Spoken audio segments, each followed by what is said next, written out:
We have a different type of video for you today. This is not going to explain what the ornament challenge is, but rather explain why it's so poorly planned. I wanted to make this as rational as possible, and so I just wanted to quickly explain some of the points that make this such a poorly planned challenge. There's a few things. So the gamified yield update, either their wording is just really confusing, or basically it means that anyone who invests and leaves Upland for, let's say, even a week at a time is going to get screwed over, which I just don't think that's what they were trying to accomplish with this. They were trying to increase user activity, but I think it's only going to decrease user activity. It just doesn't make sense, like, why they would have your yield in order to make you complete tasks to try to get that yield back. I really dislike that idea, and I think they're going in the wrong direction here. The other thing is the Frost season ornaments are only going to be available for ornament shop owners, which if you just think a little bit about, that means ornament shop owners are going to be able to completely dictate this entire market. So not only getting to compete in the competition themselves, but they'll likely be able to exclude a lot of people from being able to compete in the competitions by setting prices so high that it's just not really feasible. Obviously, they want to make some UpX by selling these ornaments, so some might undercut some others, but in hindsight, it just makes the most sense for them to use them all themselves. And if they're going to exclusively give them to ornament shop owners, this is exclusively giving advantages to these players. I mean, I understand that they're trying to do this thing by giving specific NFTs to specific shops so that players have to go to these shops to buy them, but I mean, I know this is Upland's entire intention from the beginning, but it's just, there's 1,000 orange dots on the map. No one is going to be able to find an ornament shop, and even if they can, a lot of people won't be able to afford the whatever 60,000 UpX players are going to charge for these ornaments because they're part of this Frost season. The other thing is, why are they all carnival season ornaments? Football fever, the great beach party.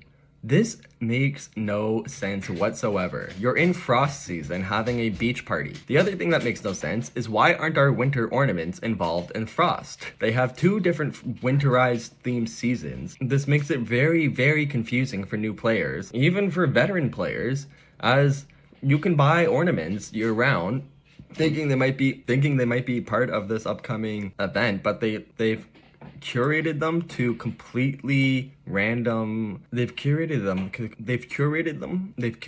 to completely random categories of, like, these have absolutely nothing to do with Frost. So how would players know beforehand on what to buy? And if the only way you can take part in the event is by going through these ornament shop owners, which you likely can't even find in the first place, and then paying this insane markup price, it's just, this entire competition is so poorly planned. I mean, sure, the prizes are okay, but who is going to take the insane risk that comes with all of this? It's just, normally their competitions are laid out a lot better, where you can see sort of a clear and fair playing field for every player. All of us that own these previous winterized ornaments feel like we're getting the butt end of the stick here. Upland, you got a bit of explaining to do. Anyways, that's all for this video, and we hope to see you in the next one.